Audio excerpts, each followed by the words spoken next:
Hola, ¿cómo les va? Soy la doctora Andrea Lapeire. Ahora vamos a hablar de un tema muy interesante. Vamos a hablar del dispositivo de Dermapen, vamos a hablar de Microneedle y vamos a hablar de activos y de toda la técnica, los protocolos. Vamos a empezar hablando primero un poquito de anatomía, vamos a empezar hablando de procesos de envejecimiento para poder entender cómo funciona esta técnica y por qué son importantes utilizar algunos activos, por qué utilizar esta técnica. Lo primero que vamos a hacer, vamos a hablar y a definir lo que es el proceso de envejecimiento. Porque si nosotros vamos a utilizar un mecanismo para detener el proceso de envejecimiento o para mejorar estas cosas, lo primero que tenemos que saber es sobre qué vamos a trabajar. Cuando nosotros hablamos de procesos de envejecimiento, nosotros tenemos que tener en cuenta varias cosas. Una de ellas es que un proceso de envejecimiento es precisamente eso, como lo define la palabra, un proceso. No es que uno hoy se despierta y amaneció con 25 años de más, sino que esto va siendo un proceso.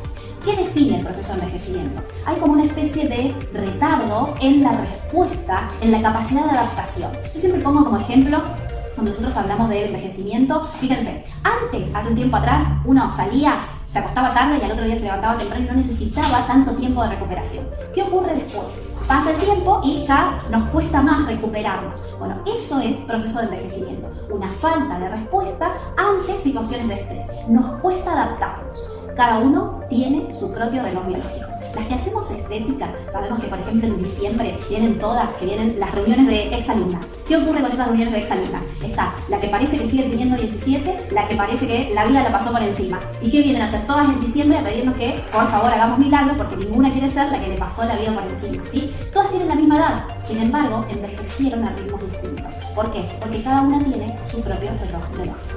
Nosotros seguimos avanzando cuando hablamos de los procesos de envejecimiento. Hay distintas teorías que hablan de por qué se produce este proceso de envejecimiento. Esas teorías tenemos distintas. La más conocida es la acción de los radicales libres. ¿Qué hacen los radicales libres? Son moléculas inestables de oxígeno que lo que van a hacer es romper uniones intercelulares y me van a desbaratar la forma normal de mi fibra de colágeno.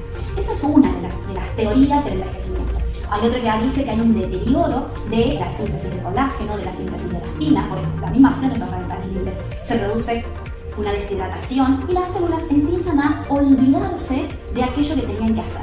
Hoy vamos a ver cómo podemos lograr hacer que la célula se recupere, que vuelva a hacer lo que tenía que hacer.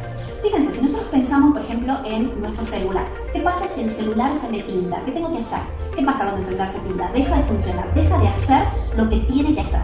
¿Qué tengo que hacer?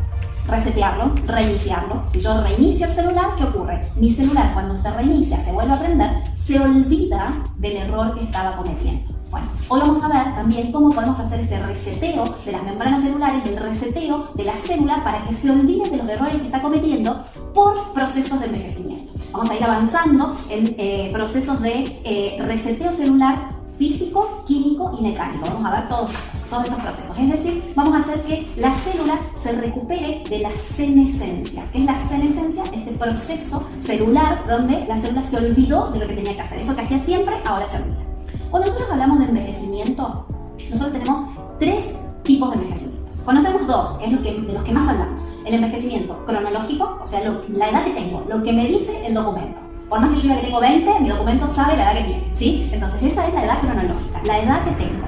No puedo hacer nada con eso, con la cronología no puedo hacer nada. Después tenemos otra cosa que es el fotoenvejecimiento. Cuando nosotros hablamos de fotoenvejecimiento, tiene que ver no tanto con la edad, sino con lo que hice, lo que no hice, lo que dejé de hacer.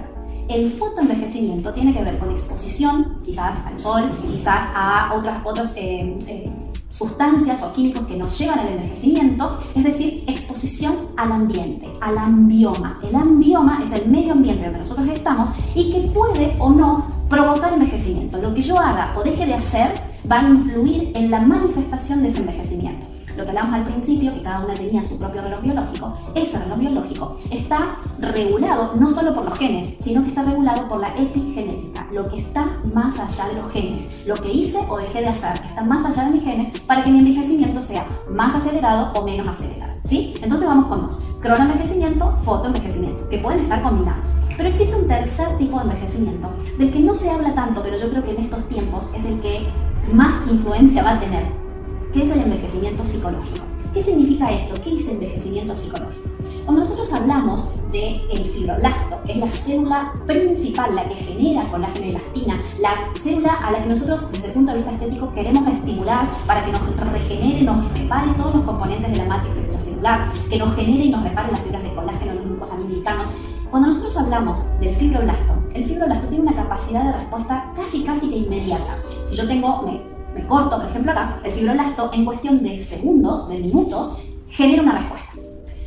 Salvo que ese fibroblasto esté ante situaciones de estrés o de depresión crónica, entonces su respuesta se va a ver enlentecida en más de 20 veces.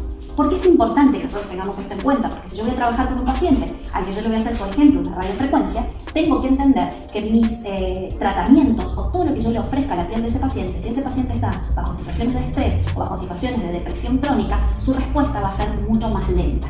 Y eso lo tengo que tener en cuenta, lo tengo que saber y tengo que explicárselo también al paciente, porque tenemos a veces respuestas enlentecidas. Entonces, cronoenvejecimiento, fotoenvejecimiento, envejecimiento psicológico. Y la combinación de esos tres, más el angioma, lo que el paciente hace o no hace, me determinará en qué nivel de envejecimiento yo tengo la piel de este paciente.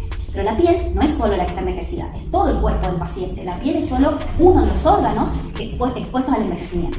Lo que pasa es que la piel, como es la que está más expuesta al medio ambiente, es la que primero manifiesta síntomas o signos de envejecimiento. Entonces, una vez que yo tengo este diagnóstico, yo hice un cuadrito, que ustedes lo van a ver ahí en la presentación, donde en ese cuadrito ustedes ven la diferencia entre el envejecimiento natural y el envejecimiento actínico. ¿Cuál es la gran diferencia que yo encuentro entre el envejecimiento natural y el actínico? El envejecimiento natural, el cronológico, el que se da por la edad que yo tengo, dice que nosotros vamos a encontrar fibroblastos que están inactivos. Por lo tanto, cualquier cosa que yo haga que active el fibroblasto me va a mejorar la calidad de esa piel. Es decir, si yo utilizo una radiofrecuencia en un paciente que tiene un cronoenvejecimiento, voy a tener un muy buen resultado. ¿Por qué? Porque el fibroblasto que está inactivo se activa, pasa a activarse. Ahora, si yo estoy con un envejecimiento actínico, yo encuentro fibroblastos que sí están activos, pero que son inmaduros. Por lo tanto, me producen colágeno de mala calidad. Es decir, en ese paciente que tiene un fotoenvejecimiento, cuando yo utilice, por ejemplo, una radiofrecuencia, lo que no voy a lograr un buen resultado, porque ¿qué hace la radiofrecuencia? Me activa el fibroblasto. Pero si yo tengo un fibroblasto activo, no voy a generar un cambio en ese paciente. Yo necesito hacer otra cosa, necesito madurar el fibroblasto para que me genere colágeno de buena calidad, ¿sí? Entonces ahí hay una gran diferencia y por qué es tan importante lograr hacer este diagnóstico, porque los tratamientos van a ser diferentes, ¿sí? Nosotros, cuando seguimos avanzando, seguimos viendo en estos procesos de envejecimiento en la piel, cuando nosotros vemos la diferencia entre el envejecimiento natural, el fotoenvejecimiento o el envejecimiento dado por cuestiones más psicológicas o por deficiencias de micronutrientes, cuando yo hablo de todo esto, voy a poder ofrecer tratamientos integrales a mis pacientes. Es decir, voy a poder ofrecer algo que ayude a mejorar la producción de colágeno, pero también algo que me madure el fibroblasto. Cuando yo hablo de envejecimiento, las características de una piel envejecida tienen cosas que necesito entender y comprender desde la fisiopatología, desde la fisiopatogenia, y necesito modificarlas. Pero para poder modificarlas tengo que entender. Cuando yo hablo de una piel envejecida, pensemos en nuestros pacientes, piel envejecida. Normalmente cuando yo pregunto, ¿cómo está el grosor de una piel envejecida? Uno dice, bueno, a ver, pienso, piel envejecida.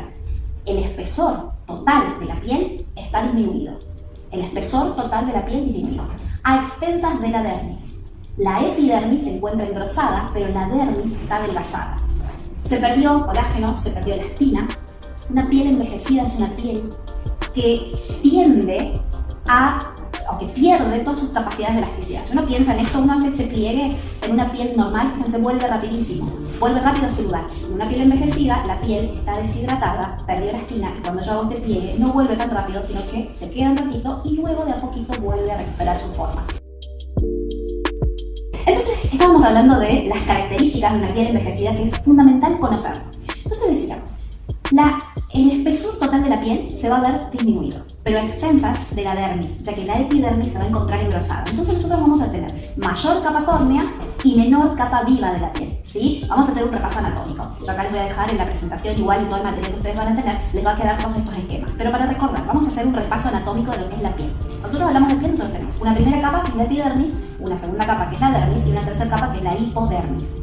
Cuando nosotros pensamos en piel, La epidermis es avascular, es decir, no tiene vasos sanguíneos. La que tiene vasos sanguíneos es la dermis, y la dermis tiene algo que se llaman papilas dérmicas, fundamentales para el riego sanguíneo de la epidermis. ¿Qué son las papilas?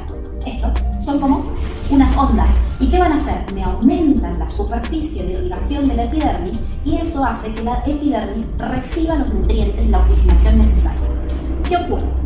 Si la dermis se adelgaza, si se pierden las papilas de la dermis, lo que va a ocurrir es que la epidermis se va a engrosar, se va a morir más rápido, vamos a tener mayor cantidad de capa córnea, por eso, por ejemplo, el peeling, la punta de diamante en el envejecimiento, porque ¿qué hace? Me saca las primeras capas de epidermis. Entonces, si yo tengo eso, la piel claramente va a estar más compactada. Yo lo que voy a tener es, en vez de tener una tela, voy a tener un papel. Yo siempre como este ejemplo. Si yo agarro un pedacito de tela y la marco, es difícil que quede una marca. Y si quedó, es muy fácil de planchar. Si yo hago lo mismo con una hoja de papel, la hoja de papel queda marcada y después es muy difícil de sacar la marca, ¿sí? Bueno, esa es la misma diferencia entre una piel hidratada y una piel deshidratada. Entre una piel joven y una piel envejecida. Por foto, por crono o por envejecimiento psicológico, ¿sí? Entonces, necesito entender esto. ¿Y por qué ocurre esto? ¿Por qué se pierden las papilas de la dermis?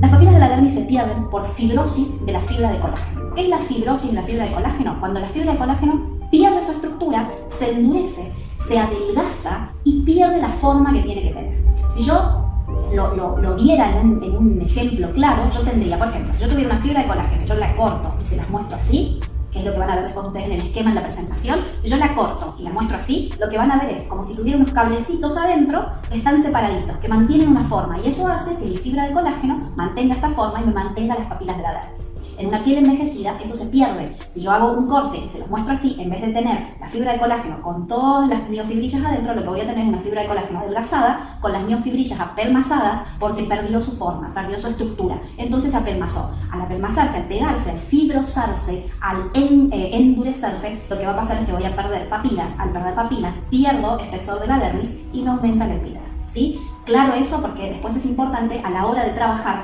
cómo voy a modificar eso y cómo con un microneedle puedo modificar eso y con qué activos puedo hacerlo, ¿sí?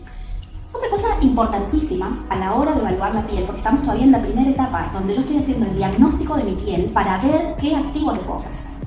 Nosotros, todas las que trabajamos con cosmetología, con cosmetría, con estética, sabemos que nosotros tenemos distintas formas de evaluar la piel. Una es el biotipo cutáneo. ¿Qué es el biotipo cutáneo?